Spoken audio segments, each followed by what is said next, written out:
Nekem ez a legszállalmasabb tapasztalatom egyébként az elmúlt majdnem 11 évből, megmondom önöknek őszintén. Tehát az a jelenet, és ugye felnőtt embereket kell elképzelni, mert mondjuk, gyerekkorban még elmegy az ilyen. Nem kezdődik még el az ülés, tudjuk mi a napirend, tudjuk húzós témák vannak, általában most Ukrajna, de szokott lenni azért más is. Akkor jön oda, hogy Peter, ugye ma is kemény leszel, ugye ma is megmondod, és úgy ugye ma is vétózni fogsz, ugye? Hát mondom, barátom, emberedre találtál. Állj ki a Telexért adód 1%-ával. Telex.hu/1%. Székesfehérváron vagyunk, ahol Szijjártó Péter külgazdasági és külügyminiszter tartott lakossági fórumot, hogy az Ukrajna EU tagságáról szóló úgynevezett véleménynyilvánító népszavazást népszerűsítsen. 2015 óta 4 ukrán külügyminiszterrel dolgozhattam együtt. Nem tudom én hányszor találkoztam velük összesen, de 30-szor biztosan összességében. És amikor minden találkozó úgy kezdődik, hogy de Péter, mi a gond? Tehát mibe tudunk segíteni? Akkor az elején ezt még az ember úgy jól viseli, mert akkor én is azért 10 éve fiatalabb voltam, türelmesebb, meg úgy voltam vele, hogy bizonyos dolgokat az embernek el kell viselni. Most már így 10 éve idősebben már rosszul esik, hogyha hülyének néznek. És most a legutóbbi találkozónkon egy másfél hete az aktuális kollégának el is mondtam, hogy az a kérdés, hogy most majd ne nézzetek minket hülyének. Mondtam, hogy te vagy a 4. külügyminiszter, 11. éve, mindig ezzel a kérdéssel ülünk le, hogy mi a probléma. Mintha nem tudnátok. Mintha nem tudnátok. Elvettétek a magyarok jogait, mi azt kérjük, adjátok vissza, pont. Nem bonyolult. Nem kérünk extrát, nem kérünk többet. Volt 2015-ben egy jogi helyzet, azt állítsátok helyre, pont. Tehát pont ugyanazokat a törvényeket fogadjátok el inverzbe, amikkel elvettétek jogokat, adjátok vissza, kész, és akkor ez a kérdés legalább lekerülhet az asztalról. A lakossági fórum előtt a külügyminiszter egy sajtótájékoztatót is tartott. Itt kérdeztük a magyar-amerikai kapcsolatokról és az akkumulátorgyárak helyzetéről is. Hogyan kommentálja, hogy idén év elejére kevesebb, mint a felére esett vissza a magyarországi akkumulátorgyártás?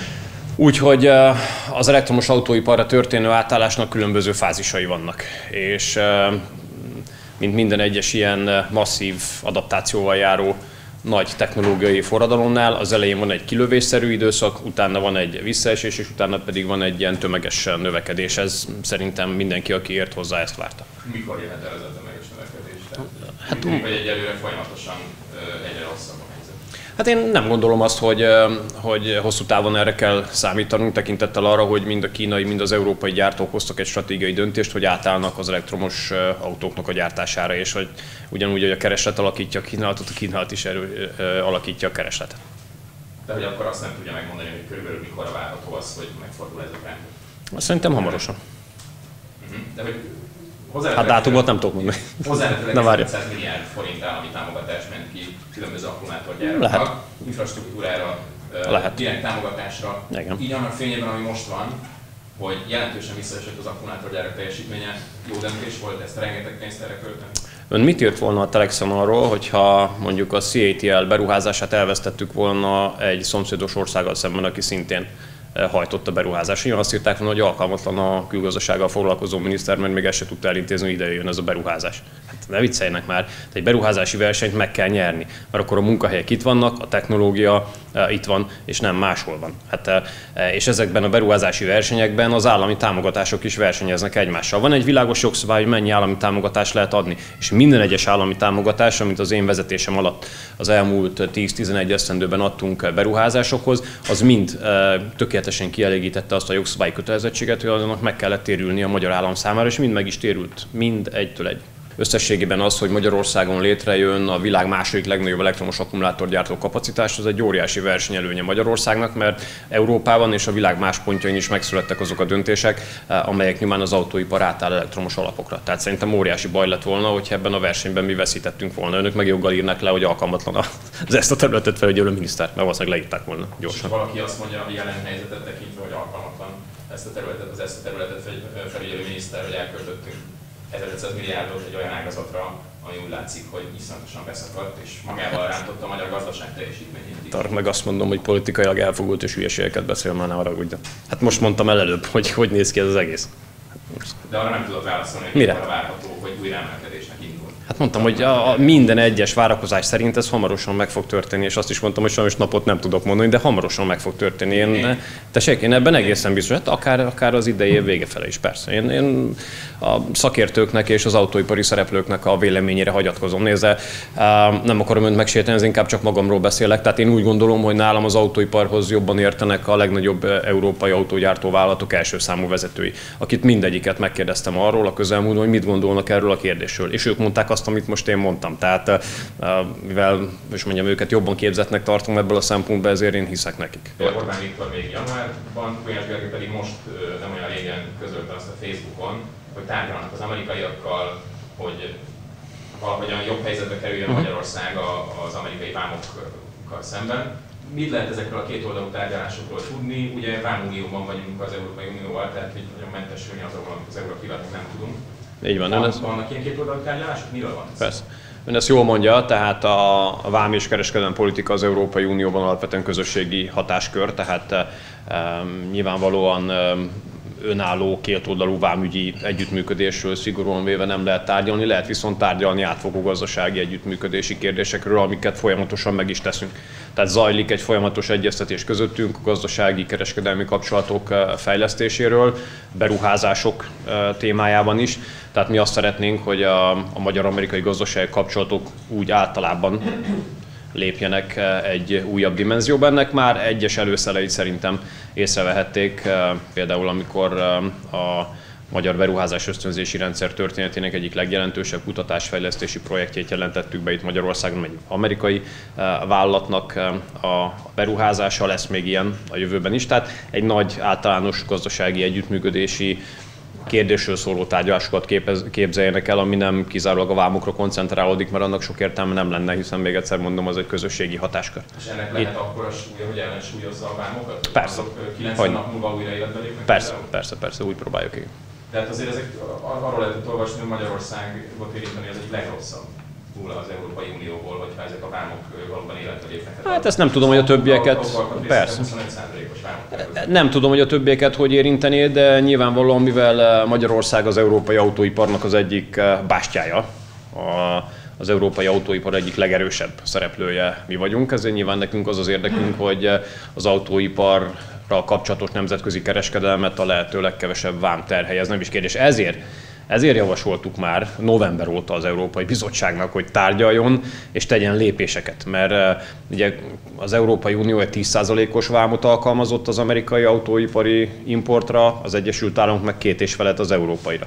Tehát 4-szer nagyobbat alkalmazott Európa. Ezért én folyamatosan azt javasoltam, kérleltem az Európai Bizottság kereskedelmi biztosát, a szlovák biztost, hogy Washingtonban tegyen javaslatot arra, hogy... Bocsánat, Tett egy 0%-os. Mikor? Miután az amerikai bevezették.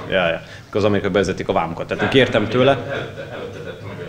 Kértem tőle, hogy menjen el Washingtonba, tegye le az asztalra azt a javaslatot, hogy hozzuk egy szintre az autóipari vámokat. Az autóipari vámokat mi is 2,5%-ra, ők megtartsák ott. De ez a javaslat soha nem történt meg. Tehát a kereskedelmi képviselő soha nem történt meg. Más lehet. Tehát, hogy ő azt állítja, hogy ő februárban 0%. Hát most nézze, én múlt héten ott voltam a kereskedelmi miniszteri tanácsülésen, és egyértelmű volt a helyzet, hogy ilyen javaslat nem született sajnos. Azt hiszem, az egyik legfontosabb kérdés, hogy hogyan megy a világ előre, hogyan megy Európa, az Európai Unió és benne mi Magyarország, hogyan megyünk előre.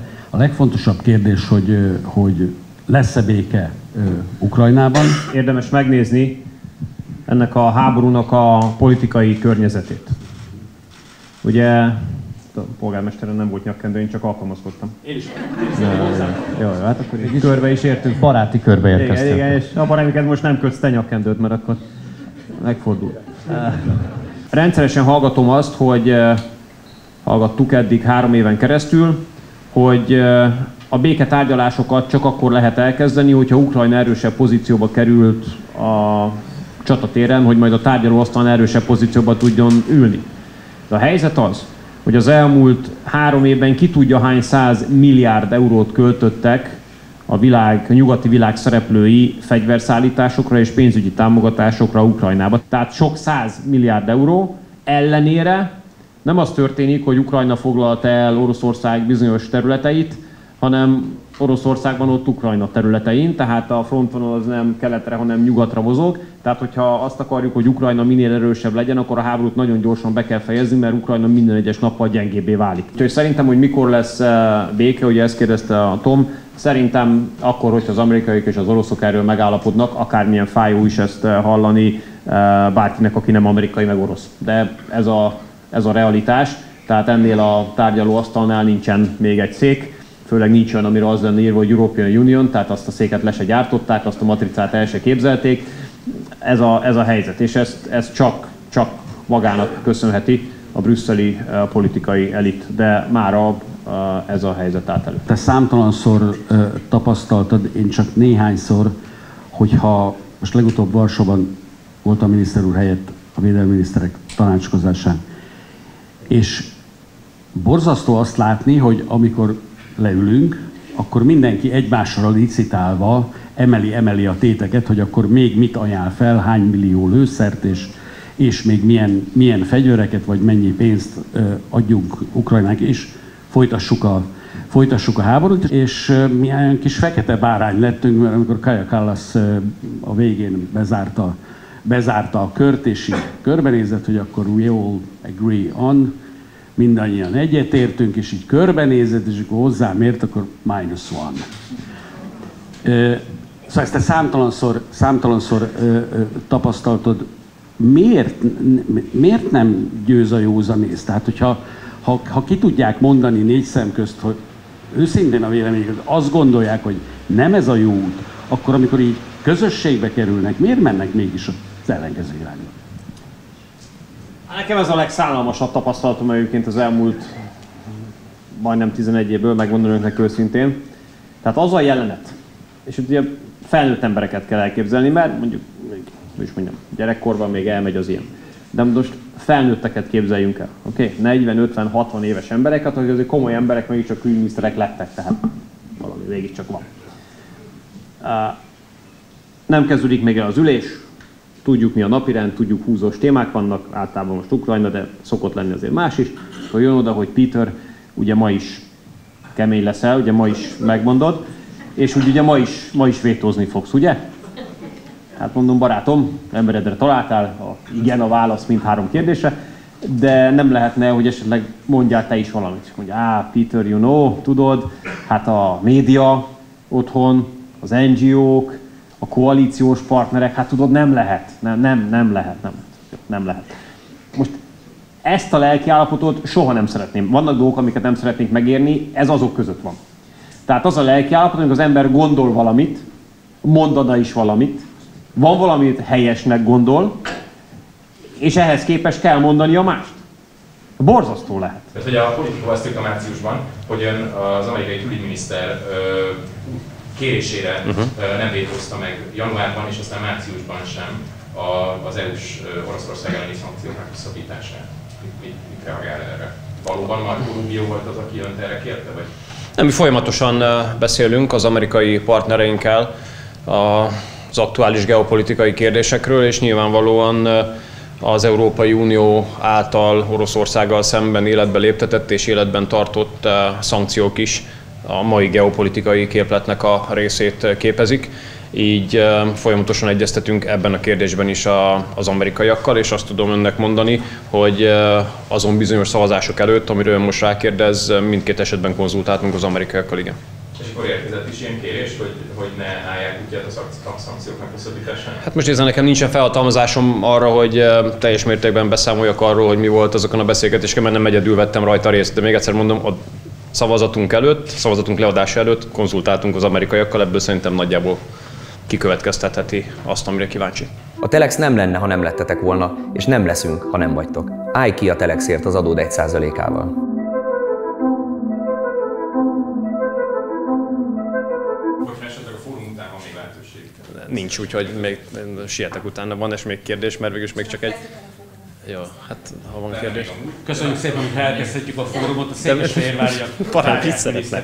Interjúra várhatjuk esetleg később a Telexhez, csak megmondom, hogy most nincs idős előtt, és utána már... Hát az, hogy nincs idő előtt, ezt azért nem mondjuk, mert most nem tudom, itt állok és vár. Még más témában is. Jó, rendben. Nem, nagyon kedves. Én nyitva vagyok arra, hogy valamikor... Igen? Ja, persze, hát én adtam már interjút mindenkinek, úgyhogy 6 év szóvivő tapasztalat megedzett. Hát nekünk a Telexnek még nem adott külügyminiszterként interjút. Olyat, na látja, az lehet. Akkor az icebreakingnek meg kell történni hamarosan. Oké, hát akkor az a kollégákra marad az időpont egyeztetés, és akkor itt mondtam egy ilyen elvi igent rá. Várom akkor a megkeresést. Rendben. Minden jót, örültem. Viszlát.